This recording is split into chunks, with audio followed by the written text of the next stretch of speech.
요한계시록 특강입니다.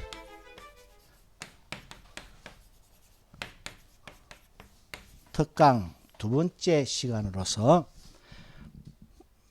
저번 시간에 이어서 무식한 전쟁 종말론자들의 헛소리라는 제목으로 두 번째 은혜의 시간을 가지도록 하겠습니다.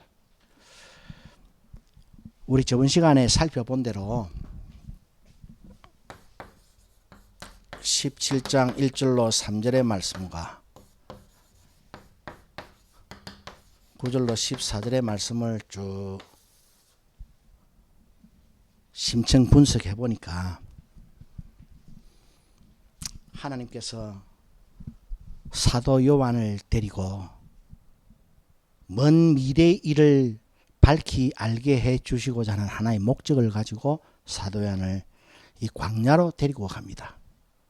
그래서 이제 광야에서 어떤 여자의 환상을 목도하게 되는데 그 목도한 환상의 내용은 나중에 이제 결론적으로 뭐 그렇게 나오겠지만은 교회의 결국입니다.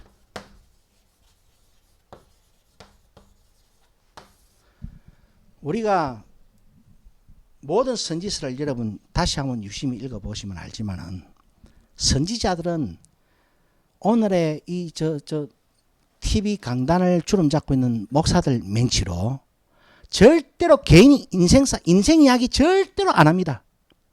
이스라엘 나라, 이스라엘 민족, 거기에 개개인이 있을 수가 없어요.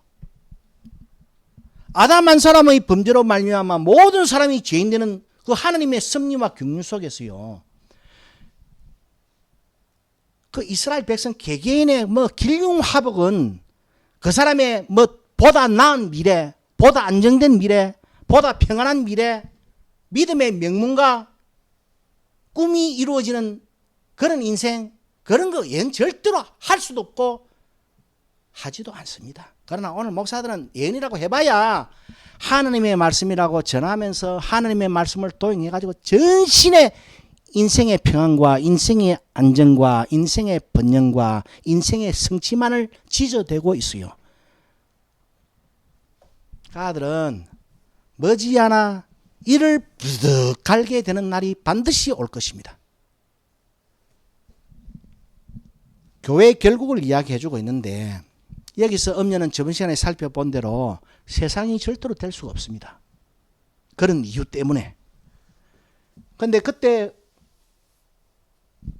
보니까 많은 물 위에 있다 있잖아요.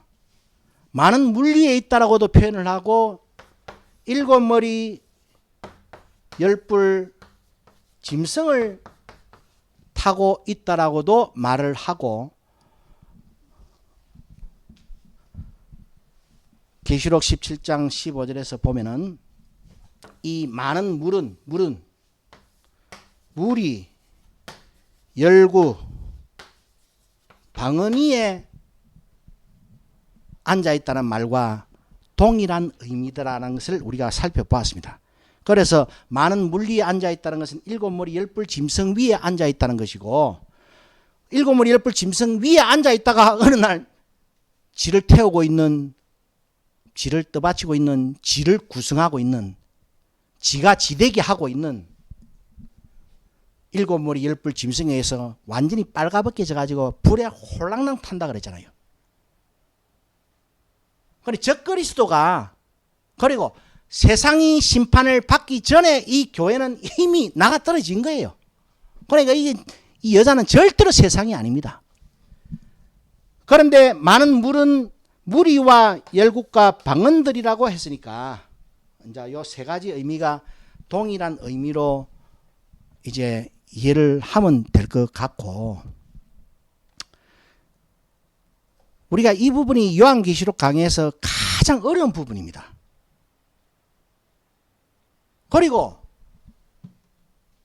뭐 요한계시록을 뭐 제대로 접해보지 않은 사람들도 막 요한계시록 하면은 막 적거리 또 7머리 10뿔, 7머리 10뿔 그게 뭐 저 요한계시록의 악의 주인공 아닙니까? 그죠?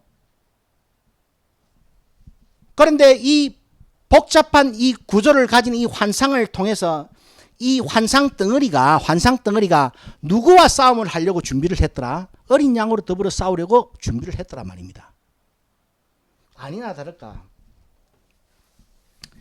요한계시록 강에서 가장 난해하면서도 가장 빈번하고 가장 뭐 클라이막스라고 해도 과언이 아닌데 계시록 13장 1절로 10절에 보면 바다에서 일곱 머리 열불 짐승이 올라옵니다. 막 여기에 대해서는 이거는 적그리스도 말하는 것이다. 멸망의 아들 말하는 것이다. 막 이론의 여지가 전혀 없습니다. 이 악의 주인공이 말입니다. 요한계시록의 주인공이 뭐 때문에 바다에서 올라오느냐? 바다에서 올라와가지고 뭐를 하려고 하느냐? 그걸 이제 유심히 한번 살펴보겠다 이 말입니다. 여기 보니까 6절과 7절의 말씀의 말입니다.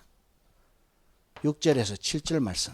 계시록 13장 6절로 7절의 말씀을 보면은 일곱 머리 열불 짐승이 하나님을 향해 회방하면서 성도들과 싸워 이기게 되더라.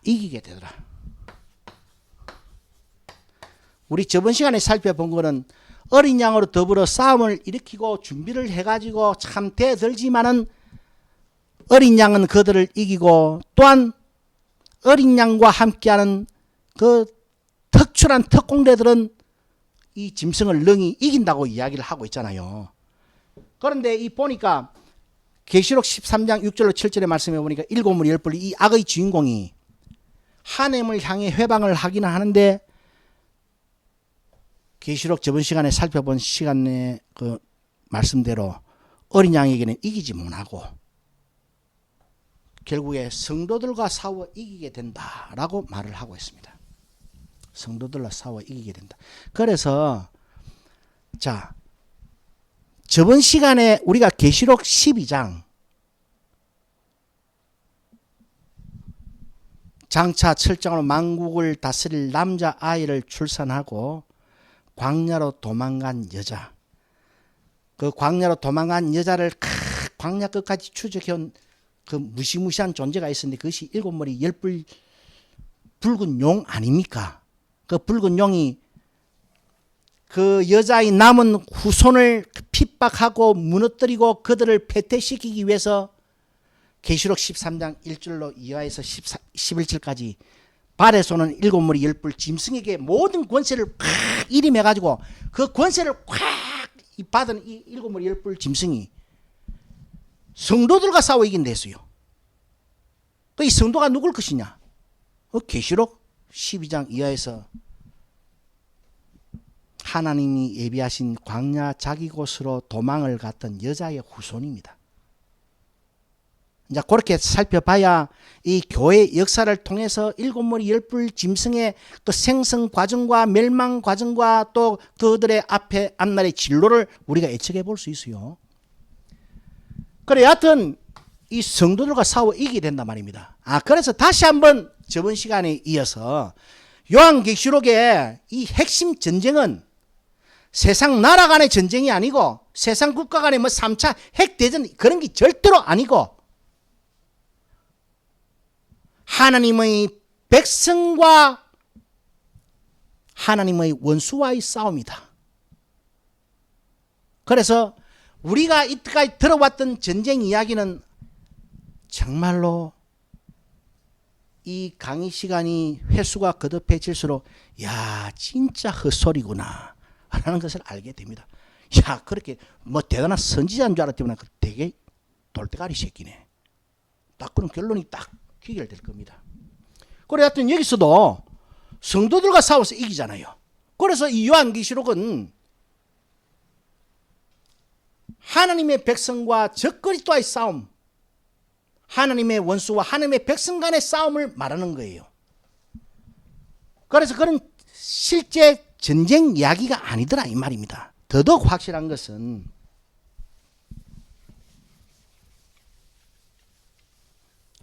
계시록 12장 11절에서도 보니까요. 하나님의 백성이 어떻게 이기느냐? 증거하는 말로 이 짐승을 이겨요. 증거하는 말로.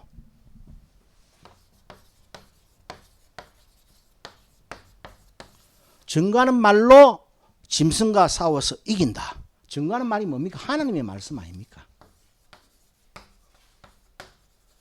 자, 이거는 세상 군비 경쟁을 통해서 신식화되고 폭발이 가열화된 그런 세상 도구로 이기는 전쟁이 아니고 하나님의 말씀으로 이기는 전쟁이라고 했으니까 우리가 들어봤던 전쟁 이야기가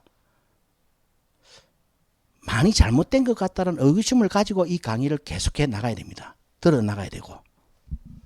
거기다 더더군다나 계시록 16장 15절입니다.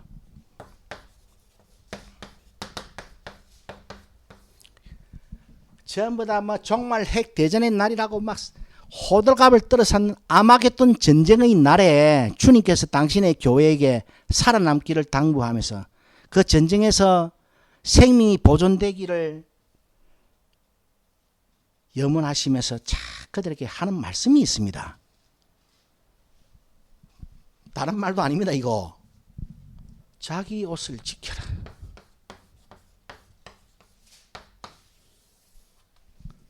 자기 옷을 지켜서 부끄러움을 보이지 마라 그럽니다. 자기 옷 지키는 전쟁이에요. 이 전쟁은 핵전쟁을 대비하는 전쟁이 아니고 자기 옷을 준비하는 전쟁입니다. 그런데 이게 어떻게 요한계시록이 세상 국가 간의 전쟁 이야기를 예언하고 있겠습니까? 뻔한 것 아닙니까 그거? 부끄러움을 보이지 말라는 말은 무슨 말입니까? 저번 시간에도 살펴보았지만 라오디게아 교회가 지는 스스로 부유하여 부족한 것이 없다 하지만 빨가벗고 돌아다니고 있으니까 얼마나 하나님 보시기에 창피합니까? 정신병자를 갖다가 낳아놨는데 보혈의 피로 딱 출산을 해놨더니만은 아가 정신병자가 돼가 빨가벗고 홀딱 벗고 돌아다니는 거예요. 백주 대낮에. 그래서 벌거벗고 다니지 말고 흰옷을 준비하라 그러잖아요. 흰옷을 준비해서 벌거벗고 다니지 말라는 말은 이 꼴가 뭡니까? 흰옷을 준비해서 벌거벗고 다니지 마라. 이 말은 자기 옷을 지켜서 부끄러움을 보이지 말라는 말과 동의 아닙니까? 자, 그 무시무시한 요란스는 그 전쟁의 날에 그 전쟁 대비책이 무엇이냐? 자기 옷을 지켜서 부끄러움을 보이지 않는 것. 흰옷을 준비해서 빨가벗고 돌아다니지 않는 것. 그것이 전쟁 대비책인데 어떻게 이게 정말 핵전쟁 이야기겠습니까? 다음 시간에 계속해서 말씀을 더 살펴가면서 특별히 다음 시간부터는 이긴다는 말,